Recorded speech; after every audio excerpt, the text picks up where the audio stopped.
Tú, hipócrita lector, con Christian Warnken. Un podcast original de Radio Pauta 100.5. Bienvenida, bienvenido, tú hipócrita lector. Soy Christian Warnken y este es el podcast Tú hipócrita lector que transmite Radio Pauta. También se escucha en Spotify.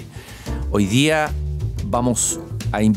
tenemos invitados a un hipocritísima lector. Pero antes les recuerdo que el título de este podcast, que es un poco inusual y que muchos me preguntan por qué Tú hipócrita lector, viene de un poema del poeta francés Charles Baudelaire, Tú hipócrita lector, en que se dirige él al lector después de haber enumerado todos sus abismos, sus angustias interiores, habla del aburrimiento al final, y se da vuelta y le habla directamente al lector y le dice: tú hipócrita lector, mi semejante, mi hermano. O sea, no te hagas el leso. Esto no le pasa solo a Charles Baudelaire, sino que también a ti. El libro puede ser un espejo. Nuestro lector de hoy día, nuestro hipócrita lector de hoy, es licenciado en Comunicación y posgraduado en Comunicación Estratégica, miembro de la Sociedad Chilena de Historia y Geografía. Pero esto es lo más importante. Es alguien que dio un giro en su vida, se dio un golpe de estado a sí mismo, podríamos decir, y se convirtió en un prolífico escritor de libros que además han encontrado miles de lectores, lo que en Chile hay que celebrar con júbilo. El primero de todos, que vendió 50.000 ejemplares, puede que ya haya vendido más. 3 veces. 3 veces más que 50.000, 150.000. Yo tenía la cifra antigua. Veterano de 3 guerras en el año 2014. ¿Quién asesinó a Manuel Rodríguez? Estoy solamente citando algunos. Frontera Sur. Ha transitado desde la crónica a la novela histórica, también Soldado por circunstancias. Guillermo Parvex, en Tu hipócrita lector. Muy bienvenido, Guillermo. Un gusto de conversar contigo de nuevo. Muchas gracias, Cristian. En realidad el gusto es mío conversar con una persona de tu talla intelectual. O sea, es un honor para mí. Soy un hipócrita lector igual que tú nomás. Compartimos el amor por los libros, etc. Muchas gracias, Guillermo. Y también quiero felicitarte por tu persistencia en la escritura. Acaba de ser publicado, lo busqué en varios lugares, no estaba, por lo menos en regiones agotadas, en la librería, La sombra de Patricio Lynch, una historia de espionaje e intrigas en la ocupación chilena de Lima. Ya vamos a hablar de este libro, pero voy a hacer un recorrido por tu historia como lector. A ver, tú terminaste estudiando periodismo en la Universidad de Chile y uno podría decir, mirando y conociéndote hoy, lo que has hecho, que en realidad deberías haber estudiado historia. Cuéntame un poco tu historia. Bueno, mi historia es mucho más compleja en el sentido de vocaciones, porque siendo yo un lector desde muy pequeño, seguí, por mala orientación, en la universidad estudiando en el área científica. Yo estudié 5 años construcción civil en una carrera que nunca me vi trabajando, sino que fue mala orientación. Y llegado un momento decidí que todavía era tiempo de cambiar y di un brusco cambio cuando estaba por empezar el 5º año de construcción y me fui a la Universidad de Chile a estudiar periodismo. Ahora, claro, bien podría haber estudiado historia o derecho, porque yo saqué puntajes nacionales cuando di la prueba la segunda vez, pero el periodismo me apasionaba por el hecho de que me permitía escribir, que era lo que siempre había querido, pero que lo vi como un buen camino. Bueno, tu historia es una historia interesante que puede servir como modelo a muchos jóvenes que están a veces desorientados para decirle que no pierdan la esperanza. A lo mejor tomaron un camino, se equivocaron, pero finalmente el daimon, como dice Sócrates, el daimon interior es el que termina ganando. Y aquí ganó tu daimon de escritor, o sea, de escritor y de historiador, porque yo creo que tú tienes esas dos dimensiones. Sí, yo creo que ahora la tengo, la de historiador, que me lo han dicho historiadores, que yo no debo decir que escribo historia, sino que debo decir claramente que soy un historiador, porque el historiador no es solamente el que estudia licenciatura en historia, sino que el que hace promoción de la historia en forma seria. Bueno, ¿y cuántos grandes historiadores chilenos, de los grandes historiadores, nunca estudiaron historia? No, pero pues, fueron historiadores. Claro, los principales historiadores eran o abogados o simplemente no tenían profesión alguno. Pero tenemos, ¿no es cierto?, Diego Barros Arana, Bulnes, Encina, el mismo Castedo, que llegó acá. Leopoldo Castedo tampoco era historiador de profesión. Y finalmente la academia terminó recibiéndote con los brazos abiertos. Al comienzo te miraban con recelo porque era el intruso que se metía, que publicaba estos libros de historia, pero no es historiador. Pero finalmente se mostró que lo que tú estabas haciendo era muy loable, que era abrir la fascinante historia chilena a un público mucho más amplio. Y fuiste admitido en la Sociedad Chilena de Historia y Geografía. Sí, que eso para mí ha sido un orgullo. Tardío, pero lo conseguí. Lo que quería, estar metido en el mundo de la historia. Ahora yo lo que aclaro siempre que yo no pretendo hacer grandes tratados históricos porque no es mi intención, sino que ser el peldaño de entrada para muchos lectores que no les interesa la historia, que a lo mejor por alguno de mis libros le tomen gusto y después continúen con los grandes historiadores para que sigan profundizando. Y de hecho, por las redes, la relación que tengo con muchos cientos de lectores ha sido así. No sé. Oye, Guillermo, 2014, ¿qué edad tenías cuando naciste como escritor, por decirlo así? A ver, 2014 es la fecha de publicación del Veterano, pero el Veterano yo lo tenía terminado el 2010. ¿Ya? Ahí estaba el libro Buscando Editorial, que se demoró 4 años en encontrar una. Yo tenía 59 años. Imagínate, o sea, claro. Es un poco como Saramago, tú. Que José Saramago, premio Nobel de Literatura, quien tuve la suerte de entrevistar, que partió muy tarde como escritor. O sea, siempre se puede partir como escritor. ¿A quién nos está escuchando? O sea, si hay esa pasión adentro, no hay que dejarla morir ni apagarse, desde luego, ¿no? Yo creo que no. Y fíjate que yo he tratado de transmitir este sentimiento de que nunca es tarde, y con muy buenos resultados. He participado como conductor o asesor de varios talleres literarios, en los cuales hay personas que ya han escrito libros teniendo 60 años. A lo mejor va a ser el único libro, me dicen ellos. Yo le digo, no importa, ya cumpliste tu deseo de ser escritor y ahora está todo abierto para que siga. Pero creo que es importante inculcarle a la gente que nunca es tarde. Vamos a ir hacia tu infancia a ver cuándo despertó ese bichito de la lectura, de la pasión por la lectura. Y parece que fuiste un muy buen lector niño, y entiendo que aprendiste a leer muy pequeño, a los 4 años. A los 4 años yo ya leía pequeños libros. Y en eso tengo que agradecerle a mis padres y especialmente a mi abuelo materno, que me inculcaron mucho el cariño por la lectura. Yo a los 4 años yo leía perfectamente, incluso antes de ir al colegio. En ese tiempo no había kinder, ¿no? Uno iba primero. Y había leído varios libros, pequeños libros infantiles, pero hablemos de 80 páginas, 90 páginas. Pero después fue mi abuelo el que me inculcó el cariño por la lectura, y específicamente dentro de la lectura por lo que era la historia de Chile. Vamos a ir a eso, pero antes quiero ver qué libro recuerdas o qué te quedó un poco en la memoria como imagen, sensación de esos primeros libros que leíste pequeño. Los libros que más te marcaron o que todavía guardas en tu memoria. Yo lo guardo en mi memoria y lo guardo en mi biblioteca también. Mi primer libro, que me lo regalaron cuando cumplí los 5 años, que se llamaba Pepino y Violeta, que era una historia de un niño y una burra que sucedía en Trieste, en Italia. Y ese libro fue el primer libro que yo recuerdo que leí completo y que lo sentí, porque de verdad era como, para mí cuando lo leí pensaba que estaba viendo una película. Me imaginé muchas cosas.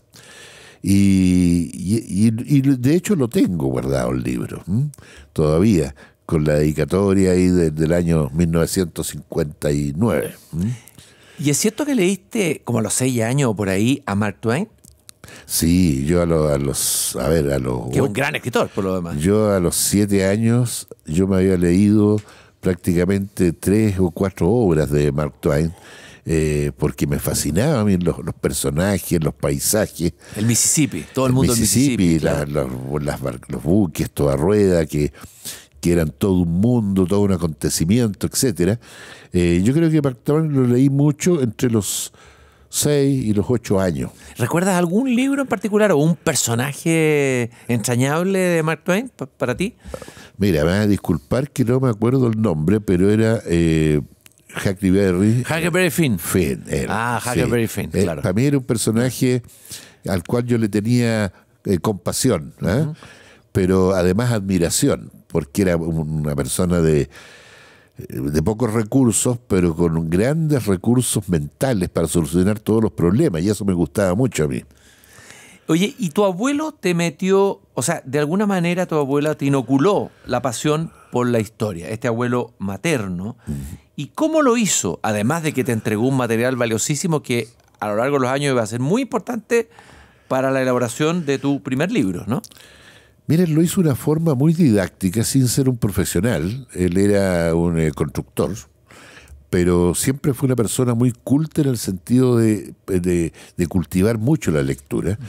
Y él tenía dentro, en ese tiempo, en su casa, él tenía al fondo del sitio una construcción que era su taller y su biblioteca, donde él pasaba prácticamente todo el día. Y ahí era cuando yo iba donde mi abuelo, era mi lugar predilecto. Entonces abría unas puertas de un mueble y me decía, ¿qué libro te gustaría leer? Ajá. Y empezaba a mirar el libro y de repente me decía, yo estaba muchas veces con la duda qué ver, y él sacaba un libro y me lo pasaba. Me decía, este libro es bueno, léelo.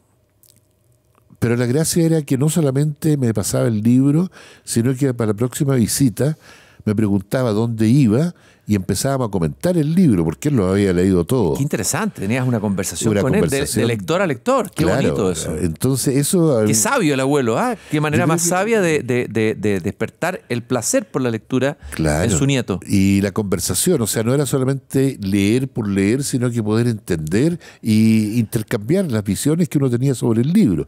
Y uno de los primeros libros que compartimos fue Cuatro Remos, de Diego Barrogrés, creo que. Ya, de Diego Barrogrés, un escritor del que ya nadie habla, pero un escritor que fue importante, Diego Barrogrés, en la escritura chilena. Claro, que es muy costumbrista, la historia de un perro.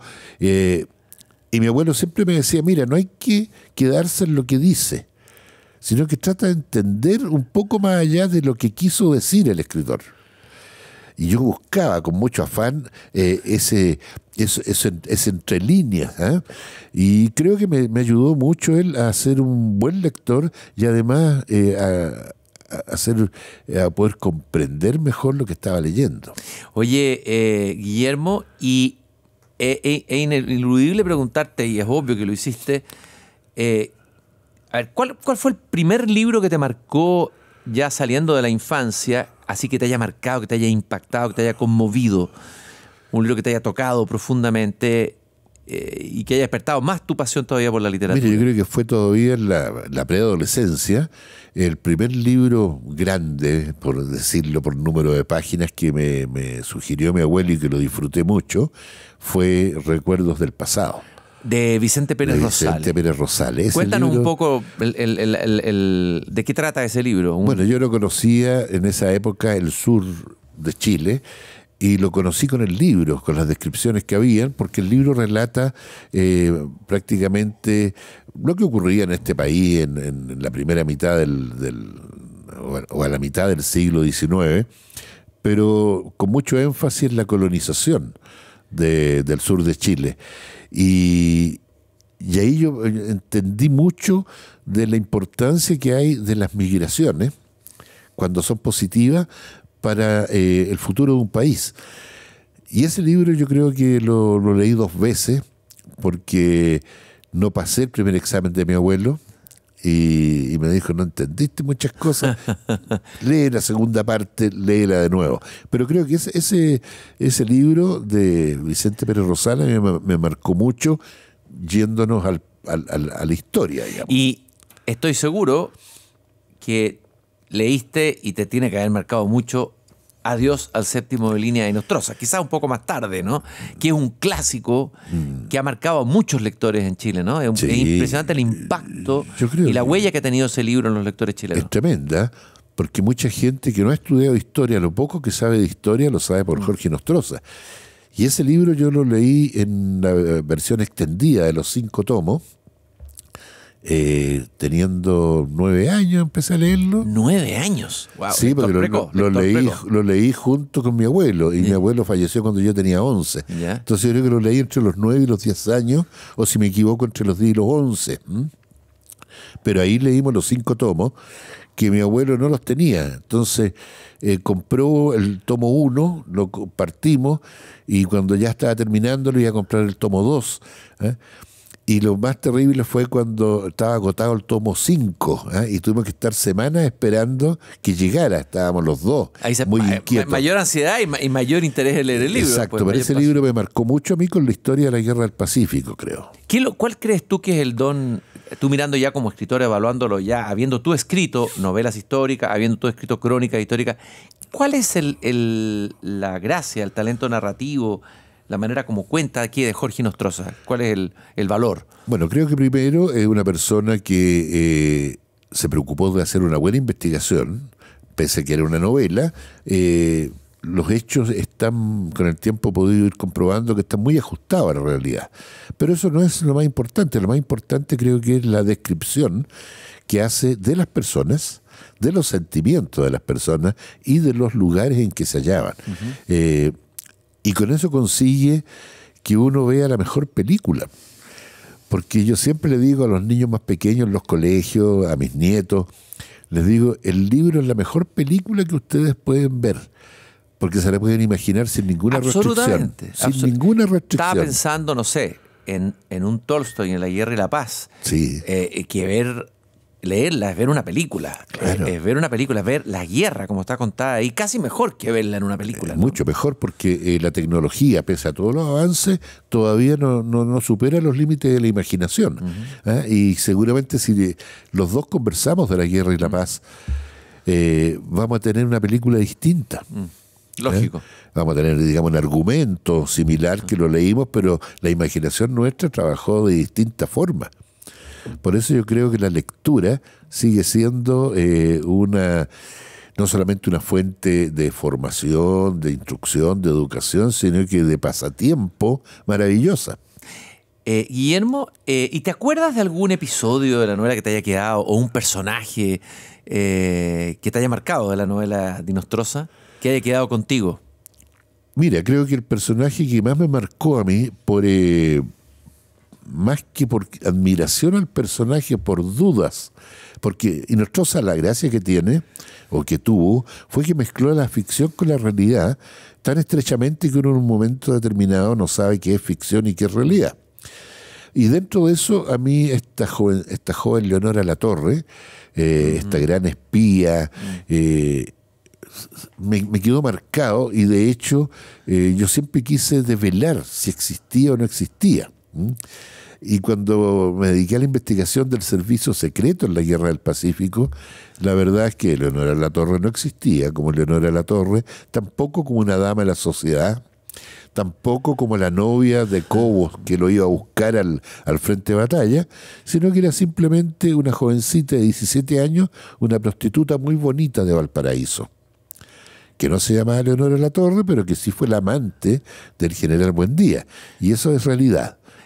Claro, y Jorge Nostroza, ese es el talento de un narrador, ¿no es cierto? Claro. Que a partir de ese personaje hace una transmutación y crea este otro Sí, personaje. Maravilloso. Que parece tan real o más real que el personaje mismo, ¿no? Exactamente.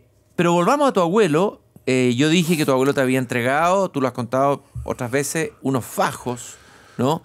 Que a lo mejor tú no los leíste en ese momento, estabas en otra, en ese momento no estabas por la edad, que eran los diarios de campaña escritos por un veterano de guerra, José Miguel Varela. Bueno, cuéntame tu relación con esos fajos que fueron tan importantes para tu obra posterior. Bueno, lo primero es que yo siempre que recuerdo esto, me da un poquito de rabia conmigo mismo por no haber abierto esos fajos antes.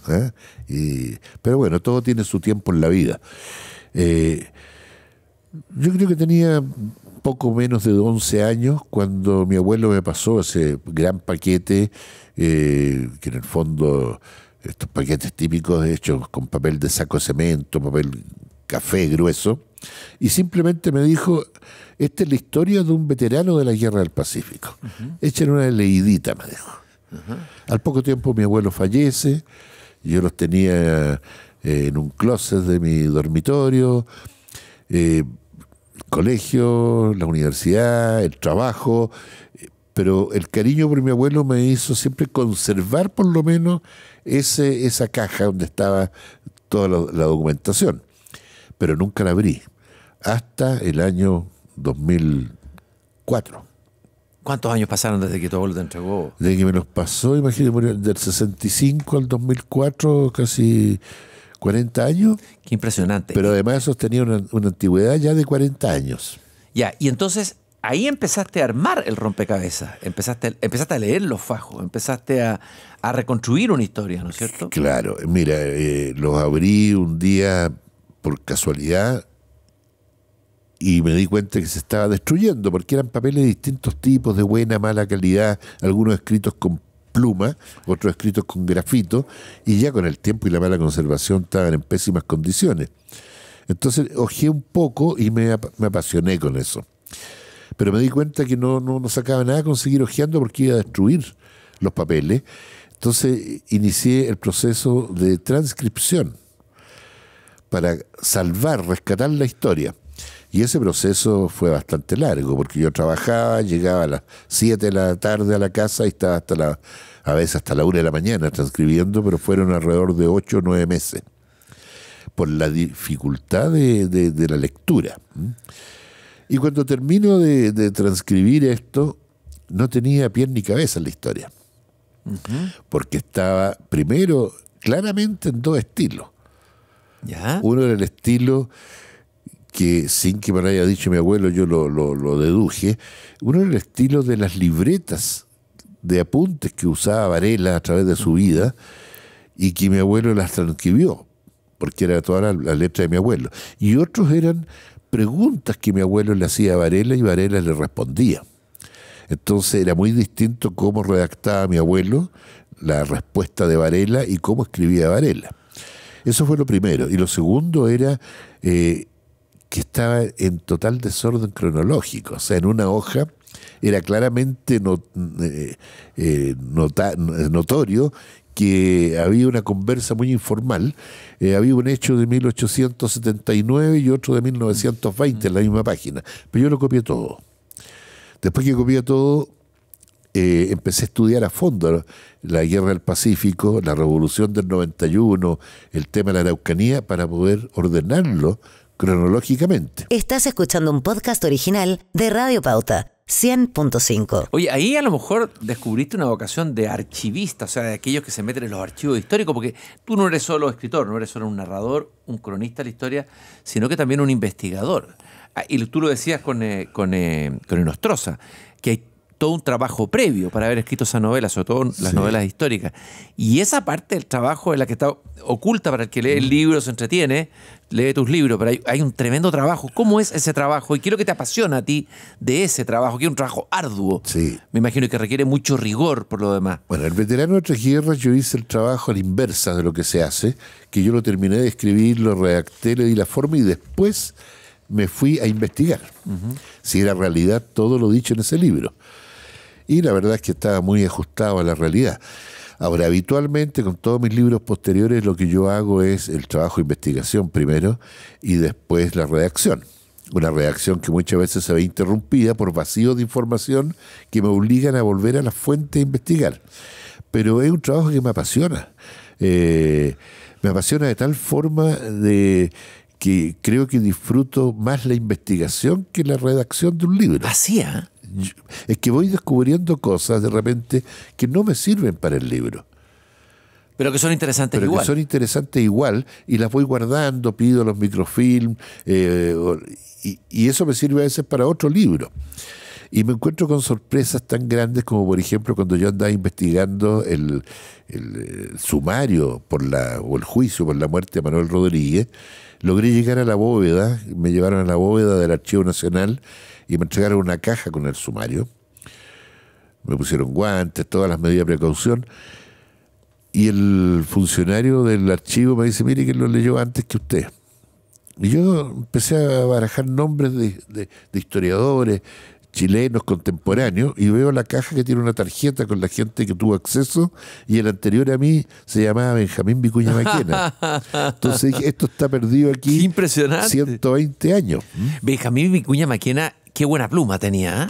Muy buena. A ver, ¿qué piensas de él como historiador? Yo tenía una muy buena impresión de él y leí muchas obras de él, pero justamente con este libro de Manuel Rodríguez me decepcioné. ¿En qué sentido te decepcionaste? Me decepcioné porque si él tuvo acceso a ese sumario, él escribió exactamente lo contrario en su libro sobre la muerte de Manuel Rodríguez. O sea, la fuente que tuvo en sus manos, él no la aprovechó, ni siquiera le dio el valor que tenía, que era un juicio ya con resolución final. Entonces yo digo, ¿cuánto de lo que él escribió a lo mejor está sesgado por ideología? Ahora hay que entender que ese libro Benjamín Vicuña Maquena lo escribió alrededor de 1850. Estaba muy fresca la muerte de Manuel Rodríguez, estaba muy fresco el o'higginismo, el carrerismo, y él claramente era una tendencia o'higginista, por lo tanto obvió todo lo que no le convenía del sumario. ¿Tú eres o'higginista o carrerista? Mira, yo trato de no ser de ninguno de los dos, pero si me obligan a decidirme, yo soy más carrerista. ¿Por qué? Creo que los Carreras, bueno, son personajes un poco relegados de la historia o puestos en segundo lugar, y son los forjadores de la nación. O'Higgins llegó después. Se van a enojar los o'higginistas conmigo, pero es verdad. El primer mandatario, dictador, director supremo, como quieras denominarle, del Chile libre, fue José Miguel Carrera, no fue O'Higgins. Ahora, en lo militar, Carrera, José Miguel, era militar de carrera, muy distinguido. O'Higgins nunca fue militar. Entonces, son todos esos factores, pero lo más importante es el aspecto fundacional. La primera constitución o carta magna o reglamento constitucional que tuvimos en Chile no es obra de los gobiernos de O'Higgins, Freire, sino que es obra de José Miguel Carrera. Y la primera constitución la escribió Manuel Rodríguez Ardoiza. ¿No te has tentado a escribir un libro sobre José Miguel Carrera?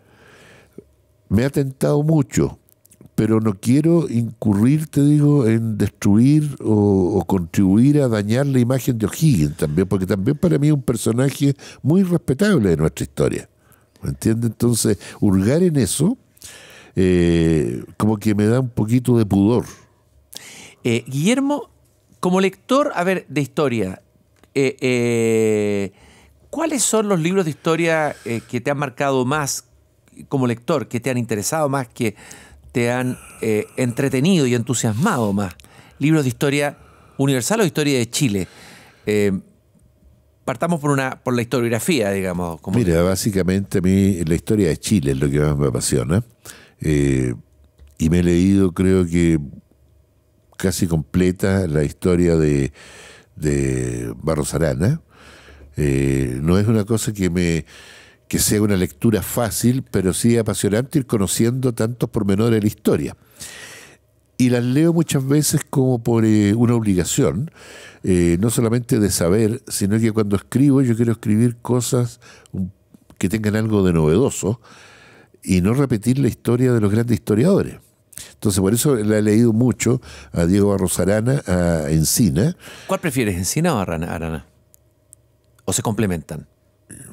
Yo creo que si tengo que elegir entre los dos, me quedo con Encina. Como pluma, ¿no es cierto? Como pluma, como sí. escritor. Claro, ahora en cuanto a sapiencia, creo que Arana. Ya. Barros Arana. Ahora, para la Guerra del Pacífico está Bulnes, que también es una persona muy con una pluma que es más fácil y también muy bien documentado. Y para investigar hay un libro muy escaso que de repente aparece alguna reimpresión, que son los diarios de Pascual Ahumada, que es un periodista gigantesco recopilador de todo el conflicto de la Guerra del Pacífico. Son 12 tomos. donde están todas lo hizo por áreas, la prensa boliviana, la prensa peruana, la prensa chilena, los partes oficiales de los 3 países. Entonces un libro árido, pero que sí con mucha información dura. La Guerra del Pacífico es un acontecimiento central de nuestra historia, de nuestra identidad, casi del alma nacional, por decirlo así, aunque parezca exagerado, pero me imagino que después de haber investigado tanto, de haber entrado en los personajes, etcétera, ¿qué es lo que revela de nosotros como país esa guerra? Porque uno podría decir un elemento negativo, haber entrado en una guerra, etcétera. Está la leyenda negra de la guerra, etcétera. Pero también hay elementos extremadamente positivos que aparecieron y despertaron, como todos los acontecimientos históricos. ¿Qué es lo que revela la Guerra del Pacífico de Chile? Lo primero es coincidir contigo que la guerra es una tragedia, no es una, y yo trato de plasmarlo dentro de mis libros siempre, que no es una epopeya, es una tragedia. Pero creo que la Guerra del Pacífico marcó algo bien importante, que fue la unidad nacional. Y un sentir patriótico que se expandió a todas las clases sociales, y que fue el factor que marcó la diferencia con nuestros 2 adversarios. En la Guerra del Pacífico el ejército era muy pequeño, eran 2.900 hombres, pero creció rápidamente a 45.000 y a 60.000 considerando los que se mantuvieron de reserva. Y gran parte de esos regimientos cívicos que se crearon eran de los pueblos o de las provincias. Todos llevan su nombre, el Batallón Concepción, Chillán, etc. Y esa es la diferencia, que ellos combatían por su país y además dejando muy en alto el nombre de su ciudad. ¿Y la diferencia con qué? Con Perú. Con Perú. ¿Por qué la diferencia? En Perú, cuando fue la gran movilización, se movilizaron los hacendados. Y los soldados peruanos, que no eran malos soldados, eran buenos soldados, pero ellos, su fidelidad, su apego era al patrón. No a la nación. No a la nación. Entonces, y eso se ve en libros escritos, por ejemplo, por historiadores extranjeros, como Erquedal, donde dice, los chilenos peleaban por Chile. Si él entrevistaba, por ejemplo, a un teniente peruano que decía que él peleaba por su señor. ¿Ah? Y cuando moría en batalla este gran hacendado, los soldados se encontraban sin motivo de luchar y desertaban. Entonces creo que eso marcó la tremenda diferencia, el espíritu nacional chileno, que siendo una nación con un alto índice de analfabetismo, igual tenía conciencia de lo que era la nación. Y estaba pensando que, así como se superaron las diferencias políticas, conservadores, liberales, qué sé yo, y se forjó una unidad en torno a la guerra, en realidad en las grandes catástrofes donde los chilenos hemos mostrado esa capacidad, es que es curioso que es ahí donde funcionamos bien, porque el resto del tiempo lo pasamos en peleas chicas. Terrible. En tonterías, digamos. Sí. Pero es en las catástrofes donde surge algo el espíritu nacional, como que ese país funcionará mejor con las catástrofes, ¿no es cierto? Es terrible decirlo, pero hay algo ahí. Yo coincido con eso. O sea, tú ves un país muy unido, un país muy solidario, muy activo ante un terremoto, una muy inundación. resiliente, ¿no? Además, pero en lo cotidiano somos un país de chimuchinas, ¿eh? De peleas pequeñas, y creo que la guerra nos aunó. Lamentablemente después vino este otro episodio de la Guerra Civil de 1891, pero que también es un fenómeno psicológico extraño. A ti te interesa mucho ese periodo, ¿no? De la Guerra del 91, ¿por qué? Me interesa, digamos, primero por el tema de cómo se llegó a eso, cómo se llegó a este impasse, a este bloqueo prácticamente a Balmaceda. Yo, sin ser un balmacedista, creo que Balmaceda cometió muchos desatinos, pero también estaba haciendo una gran obra en cuanto a educación. La infraestructura. La infraestructura. Sí. Hasta el día de hoy hay niños que van a clases, a liceos construidos por el gobierno de Balmaceda. Pero lo que más me llama la atención de esa guerra fue el fenómeno del odio. En la Guerra del Pacífico, los soldados generalmente, o los oficiales más en especial, hablaban del adversario. Pero en la Guerra del Pacífico en la Guerra Civil hubo enemigos. Y ese fraccionamiento que se produjo del ejército en la Armada también, pero en menor escala, puso a grandes amigos, incluso a familiares, compañeros de regimiento, camaradas de 4 años de guerra, los puso de adversarios. Qué tremendo esa comparación. Dijimos, en la guerra se despertó la unidad nacional. Claro. Y en esta guerra civil, la división. Hay que estar atento a esa, hay que estudiar más. Esa guerra 91 tal vez revele elementos que nos sirvan para no repetir aquello que ocurrió ahí, ¿no? Claro, yo creo que sí, porque fue terrible, y además la hazaña con que se combatió. Que es difícil entender cómo la guerra civil del 91, en poco menos de 8 meses, tuvo más víctimas en combate que la guerra del Pacífico. O sea, es terrible eso, y la forma en que fueron tratados los adversarios. Fue una guerra terrible, pero también nos deja otra enseñanza esa guerra. Una enseñanza de un país que terminó fracturado, con el equivalente, si nosotros hacemos la proporción de la población que tenía Chile en ese tiempo, hubo 100.000 muertos en la guerra, o 100.000 muertos de hoy. Y la guerra termina en agosto de 1891, sigue hasta octubre o noviembre con grandes represalias, etcétera, pero luego vienen 3 leyes de amnistía, y a los 4 años los antiguos enemigos trabajaban juntos nuevamente. Trabajaban juntos. Muchos de los soldados oficiales que fueron capturados, hechos prisioneros, juzgados, después fueron nuevamente dados de alta en el ejército, u otros personajes políticos fueron nombrados intendentes, gobernadores. Entonces creo que también la guerra nos deja una enseñanza de reconciliación después de ese gran caos que produjo. Hay un personaje sobre el que quería preguntarte, que aparece también acá, me parece en La sombra de Patricio Lynch, aparece de lado, no tanto en profundidad, pero que es el personaje del general Baquedano, ¿no es cierto? Que ha habido toda una polémica con él, se han dicho muchas cosas del general Baquedano. ¿Qué has encontrado tú en ese personaje? ¿Quién era el general Baquedano, si tuvieras que hacer un perfil de él? A ver, Baquedano era un soldado desde yo creo que la niñez, ¿eh? De hecho, él se fue a los 12 años a combatir a la guerra civil la guerra contra la Confederación Perú-Boliviana, al lado de su padre, que su padre lo acogió después que lo encontró allá en Perú. Un militar de carrera, enemigo de los políticos, no me refiero a enemigo de los políticos que quisiera eliminar a los políticos, no era amigo de estar en los círculos políticos. Hay 2 visiones de él, la visión de quienes lo conocieron y la visión de sus detractores. Los detractores dicen que era un general medio abrutado, que lo único que hacía atacar de frente. Pero la verdad es que las estrategias de Baquedano dieron resultados, porque en el momento que se hace cargo del ejército comienzan las sucesivas victorias del ejército chileno. Ahora, se ha tratado de destruir su imagen, y destruir su monumento y su tumba, diciendo que fue un genocida. Claro, esa es un juicio un poquito excedido. Y que eliminó a miles de mapuches en el sur. Eso fue un juicio excedido, ¿no? Claro. Totalmente excedido, porque viendo la hoja de servicio de Baquedano estuvo destinado en el Ejército del Sur, como se llamaba cuando tenía el grado de teniente coronel, pero estuvo destinado en Los Ángeles. Como jefe de plaza de Los Ángeles. Por lo tanto, él nunca incursionó al sur del Biobío, donde eran todos los enfrentamientos. O sea que lo de genocida con el pueblo mapuche es una falsedad histórica, ¿eh?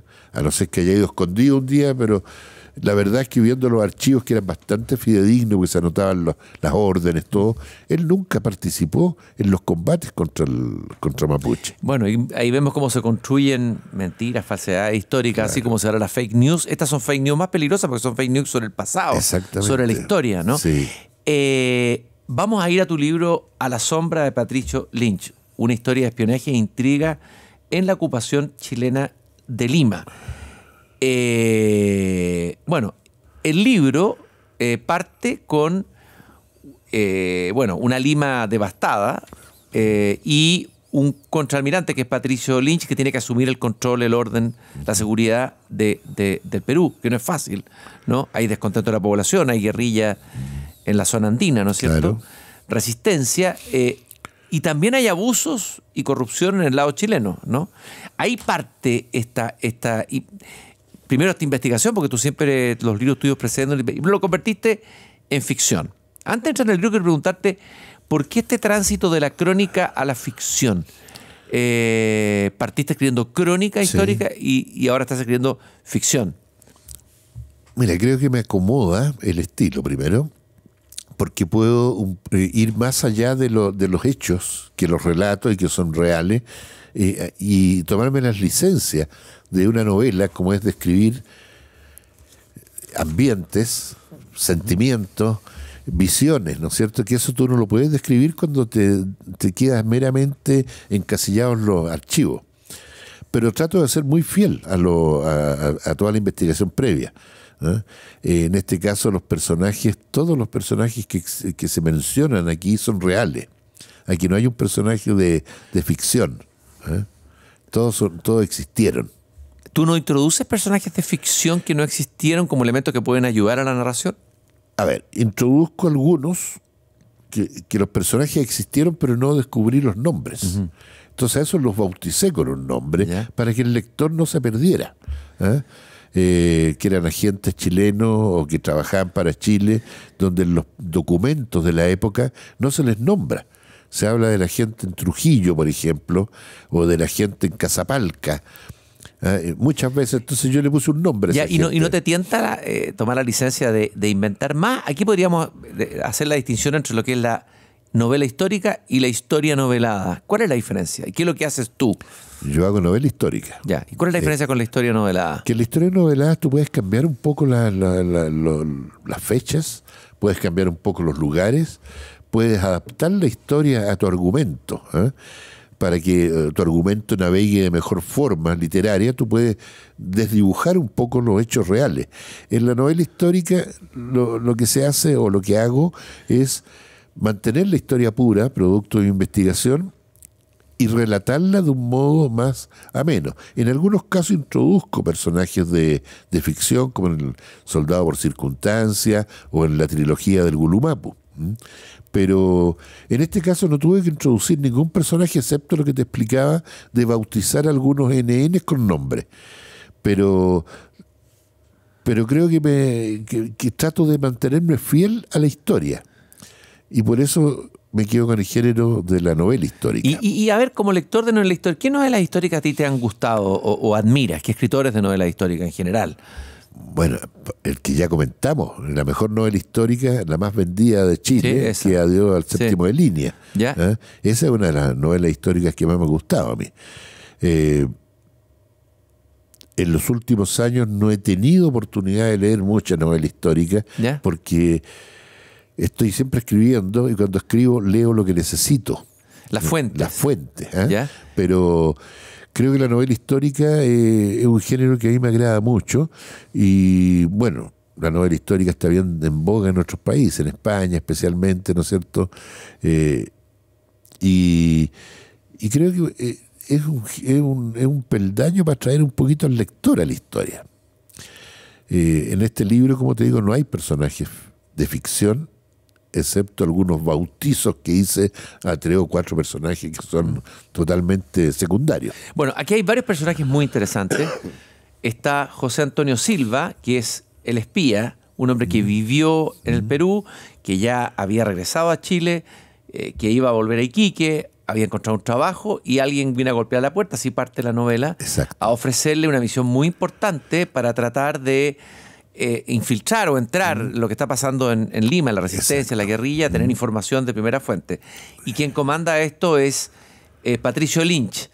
A ver, hablemos de esos dos personajes. En eso está centrado la novela. La novela se llama A la sombra de Patricio Lynch.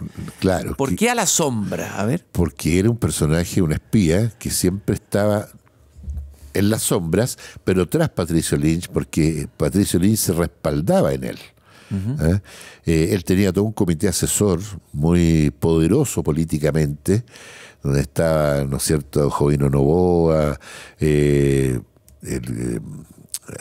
¿cómo se llama? Ya me voy a acordar el nombre del otro personaje, que eran grandes asesores políticos que que trataban de guiar a Lynch en lo político, pero Lynch tenía este espía que creó su red, que a través de la información que conseguía nutría muy bien a Lynch, que muchas veces se enfrentaba con el comité político porque proponía lo contrario que el comité. Y por eso estaba a la sombra, nunca emergió, porque además un compromiso que tomó Lynch con Silva Montt, fue que nunca revelara su nombre ni su función, y que él iba a depender exclusivamente del almirante, no de tercero. Qué fascinante el personaje de Patricio Lynch, un personaje muy interesante del siglo XIX, un viajero, o sea, cosmopolita, Sí. dominaba el inglés, dominaba el chino, o sea, era un tipo aventurero, políglota, incluso con rasgos de estadista, ¿no? Yo creo que un personaje que habría que relevar más o visitar más, ¿no? Yo creo que sí. Yo esta semana tuve un almuerzo de homenaje que me hicieron los descendientes de Patricio Lynch, porque encontraron que este libro fue una forma de un poco enaltecer su nombre, que fue un oficial de la Marina muy castigado por la Marina. Eso hay que tenerlo presente. La Marina siempre lo relegó a un segundo o tercer lugar, si él emerge en el final, como un gran personaje. Y la Marina lo tuvo castigado por muchos hechos. El primero de ellos no le gustó, aunque fue con autorización del gobierno, que él sirviera 4 años en la Marina Británica. Que sirviera 4 años en la Marina Británica y participara en la guerra del opio en China. Segundo, que se casara con una viuda, sin permiso. Ahí lo echaron y después lo recontrataron para la guerra civil contra España. Y también otro hecho que era político, que Lynch se negó a llevar prisioneros políticos después de la revolución de 1859 a la isla Juan Fernández. Y ahí el presidente Montt lo dio de baja. Entonces él tuvo muchas entradas y salidas de la Armada, y por eso al comenzar la guerra no es comandante de ningún buque. Mira, es un personaje de novela. Bueno, tú lo conviertes en un personaje de novela en esta novela histórica, Patricio Lynch. A la sombra de Patricio Lynch, un interesantísimo libro de Guillermo Parvex. Para ir cerrando, Guillermo, me imagino que te tienes que acordar de tu abuelo, porque yo creo que él, de alguna manera como que te hizo una aposta al pasarte esos fajos, al mostrarte los libros, hizo algo, un traspaso ahí, que fue muy importante para ti. O sea, me imagino que tu abuelo estaba muy presente en ti, como esos dos lectores conversando, el nieto con el abuelo, ¿no? Mira, y tan presente que yo firmo como Guillermo Parvex. Mi primer nombre es Antonio. Mi segundo nombre es Guillermo por mi abuelo. Y yo cuando tenía el veterano de Tregierra estaba diseñado ya la portada como Antonio Parvex. Y yo en ese momento dije, no, pues tengo 2 nombres, voy a usar el de mi abuelo. Si yo estoy aquí gracias a mi abuelo. Entonces por eso empecé a usar el de Guillermo Parvex en homenaje a él. Aquí uno se descubre lo importante que son los que se llaman hoy día los mediadores de lectura, que son aquellas personas que se preocupan de guiar, de aconsejar, de compartir. En este caso, el abuelo conversaba un libro, una historia con un niño y la trascendencia que puede tener aquello. Guillermo, te quiero agradecer muchísimo esta conversación que hemos tenido hoy día en Tu Hipócrita Lector. No, el agradecido soy yo, muy entretenido, así que muchas gracias, Cristian. Muchas gracias a ti, Guillermo. Invitamos a todos los que nos escuchan a buscar el libro A la sombra de Patricio Lynch, una historia de espionajes e intrigas en la ocupación chilena de Lima, editado por B Editores, de Penguin Random House Grupo Editorial. Queridos hipócritas lectores, si quieren buscar los episodios anteriores, vayan a la página de pauta.cl o también en Spotify. Y recuerden que siempre el nuevo capítulo se estrena el día viernes a las 8 en Radio Pauta y luego comienza ya a circular en las redes y en Spotify. Muchas gracias por habernos acompañado. Tu Hipócrita Lector, con Christian Warnken. Un podcast original de Radio Pauta 100.5.